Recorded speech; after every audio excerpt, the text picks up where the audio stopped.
Salut! De retour pour une nouvelle vidéo, vous l'avez vu dans la miniature, consacrée quelque part à cette relation qu'il existe entre l'illustration des pochettes de disques et puis des dessinateurs de bandes dessinées. Alors c'est une relation qui n'est pas nouvelle, qui n'est pas récente, au contraire.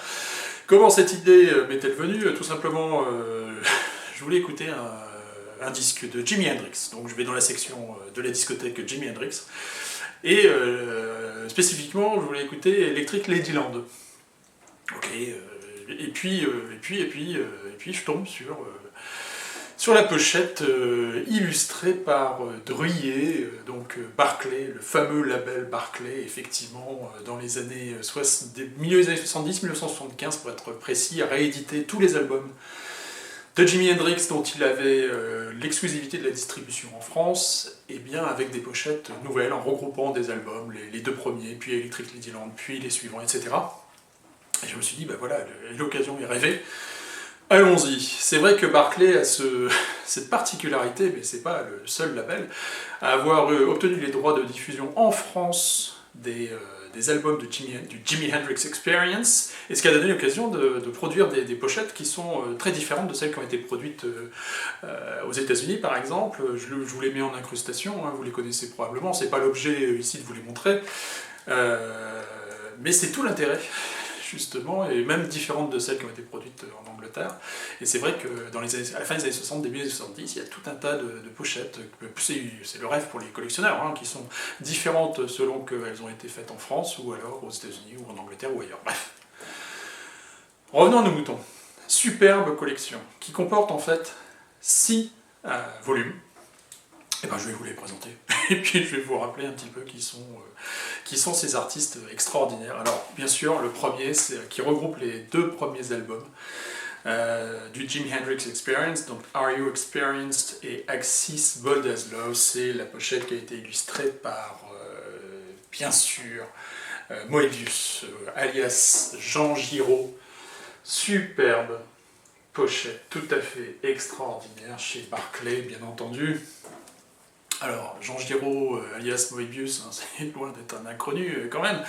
C'est lui qui a créé la Blueberry, bien sûr, la série Blueberry, qui a créé la série L'Incal, également avec John DeFool, enfin bref, un des fondateurs avec Jean-Pierre Dionnet, et puis Druillet, bien sûr, du magazine Métal Hurlant, bref, un monument malheureusement disparu il y a maintenant 2012, je crois.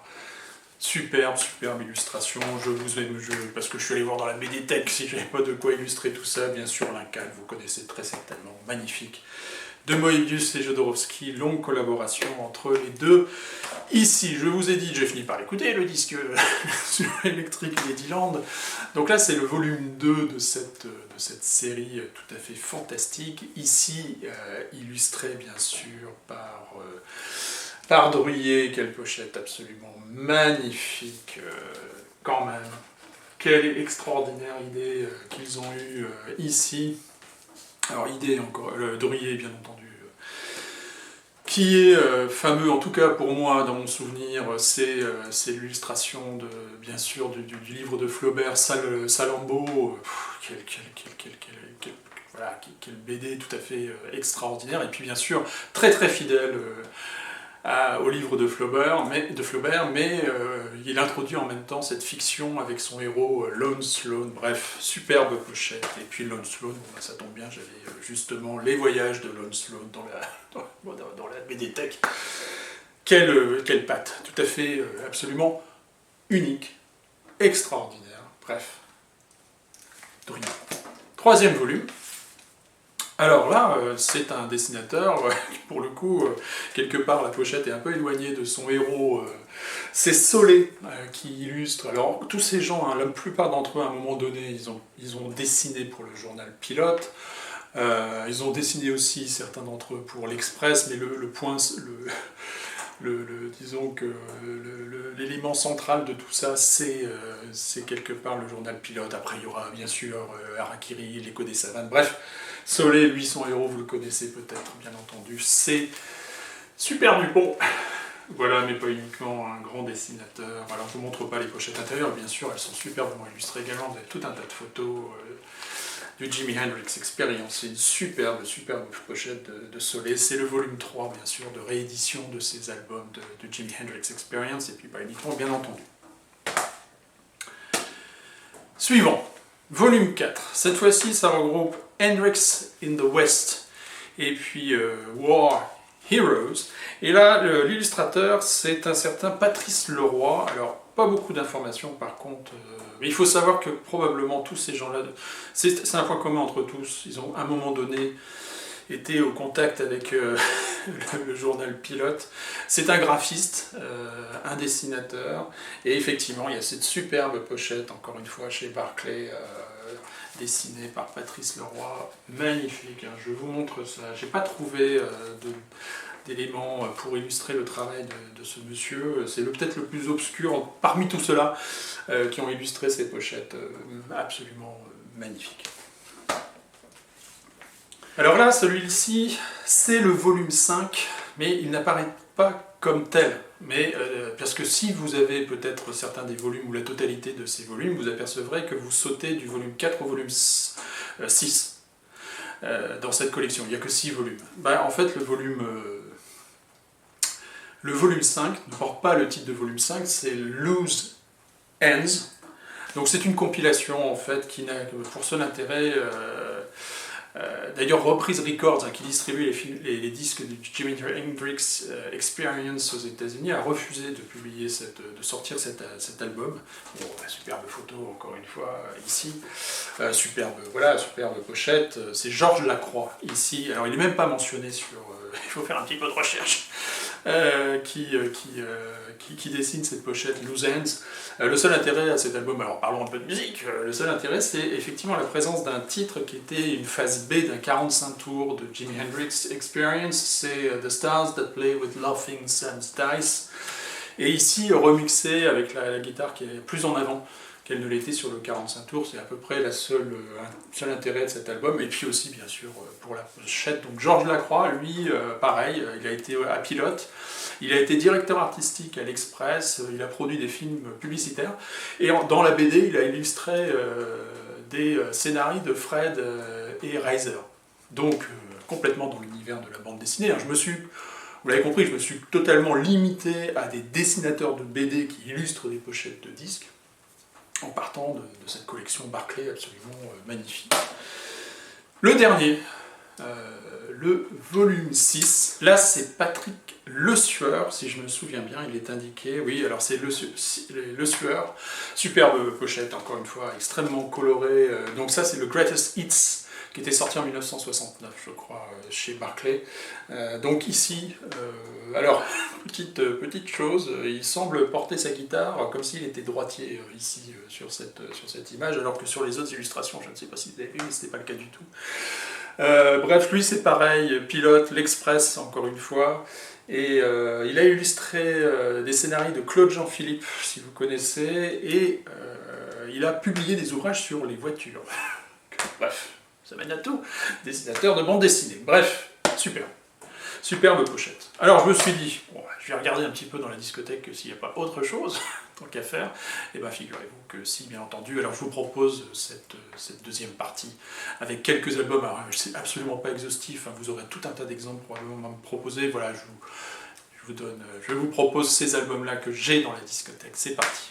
Alors comment ne pas évoquer, bien sûr, cette pochette de disque d'un dessinateur de comics aux États-Unis. Comic book et comic strips, hein, il y a une petite différence que dans le comic book, bien sûr, c'est un petit peu nos bandes dessinées à nous. Comic strips, c'est des bandes dessinées qui sont sur une ligne uniquement, strip, donc une histoire sur une ligne, bref. Bien sûr, vous connaissez probablement cette pochette fantastique dessinée par Robert Crumb, du deuxième album du Big Brother and the Holding Company, bien sûr, Janis Joplin, superbe pochette ici. Ça ici, c'est l'édition US, double pochette, magnifique. Alors Robert Crumb, bien sûr, par ailleurs, grand collectionneur de disques, en particulier de 78 tours, de blues, de jazz, de country, de folk aux États-Unis, et puis qui vit en France depuis une trentaine d'années maintenant. Grand dessinateur de l'underground, bien sûr des années 60, un type rempli d'obsessions, effectivement, de névrose, et qui le traduit dans toutes ses BD. Il est célèbre pour son Fritz the Cat, qui avait été censuré aux États-Unis, puisqu'ils en avaient fait un dessin animé qui était limite pornographique, et donc il avait été censuré. Bien sûr, j'ai ça dans la BD Tech, puisque j'adore Robert Crumb. Ici, j'ai juste sorti Snoid. Ce personnage qui, bien sûr, c'est toujours lui, quelque part, dans ses BD, bref. Il a illustré des rééditions justement de disques de bluesmen, en particulier Robert Johnson, avec ce dessin si caractéristique. Voilà, magnifique. Ça, vous connaissez probablement cette pochette de Lou Reed, mais vous connaissez peut-être un petit peu moins le dessinateur. Voilà. Là, vous y êtes complètement. Bien sûr, c'est ce fameux live Take No Prisoners de Lou Reed. Alors, l'illustrateur, ici, il a indiqué dans un nom d'emprunt, c'est Brent Baylor, mais en fait, c'est un pseudo pour un dessinateur, en fait, espagnol, originaire de Séville, puis ensuite qui arrive à Barcelone au début des années 70, c'est Nazarino.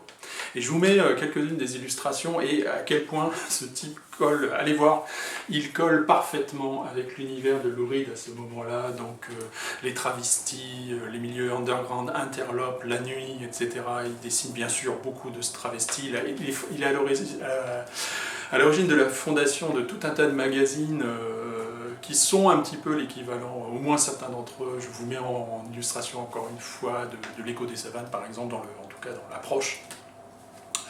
Superbe dessinateur de bande dessinée, voilà, à découvrir absolument, effectivement tout à fait transgressif. Il faut quand même imaginer qu'il commence sa carrière au tout début des années 70 dans l'Espagne de Franco. Et effectivement, avec des dessins voilà, de travestis, homosexuels, souvent limite pornographiques. Donc il a dû s'exiler à un moment donné en France. Il a publié quelques dessins et quelques planches dans le magazine Zing, qui a bien sûr disparu depuis longtemps. Bref, super, super. Un autre, là c'est un de mes dessinateurs, voilà, je suis un énorme fan de ce dessinateur, et puis alors je vous mettrai l'équivalent de ce... Là c'est un EP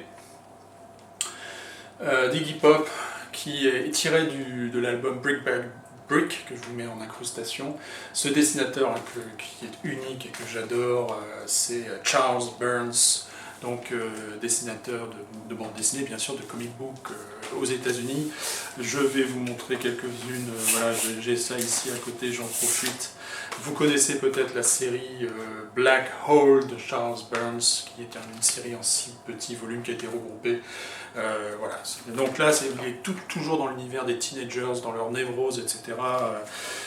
Aussi, là, vous retrouvez un petit peu le style de la pochette Brick by Brick de Charles Burns avec El Borba. Bref, c'est fantastique. Voilà, je voulais absolument évoquer Charles Burns. Et puis lui, c'est pas un inconnu non plus qui a illustré cette pochette de Frank Zappa. C'est un Italien. Voilà, c'est Tanino Liberatore. Ça me revient maintenant parce que bon, c'est pas voilà. Bien sûr, c'est l'illustrateur de de ce concert de Zappa, The Man from Utopia. C'est le dessinateur, je vous le mets en incrustation, et le créateur de ce personnage voilà, cyberpunk qui est Rank Xerox. Voilà, absolument magnifique pochette ici de Zappa. Et puis, je le vois tout de suite, là je le mets. J'aurais pu mettre, allez, en finir avec les anglo-saxons. Vous connaissez peut-être et probablement cette pochette absolument fantastique là, de cet album de Molly Hatchet, de Frank Frazetta, donc un dessinateur états-unien, effectivement d'origine italienne bien entendu. Lui, il a commencé dans les comic books aux États-Unis dans les années, dans l'heroic fantasy, dans la science-fiction dans les années 50, 60. C'est lui, je pense que vous reconnaissez le style, qui a créé le personnage graphique de Conan le Barbare. Donc voilà, vous y êtes totalement ici, magnifique pochette ici du groupe de hard rock Molly Hatchet. En France. Ben oui, en France, bien sûr qu'il y a quelques pochettes absolument remarquables et puis pas de n'importe qui. Je pense que vous connaissez peut-être cette pochette de l'album de Bernard Lavilliers, illustrée par Jacques Tardy. Jacques Tardy, voilà, tout à fait extraordinaire, c'est lui qui a sorti ces BD. Bon, déjà, c'est le créateur d'Adèle Blanc-Sec, bien sûr, c'est le créateur de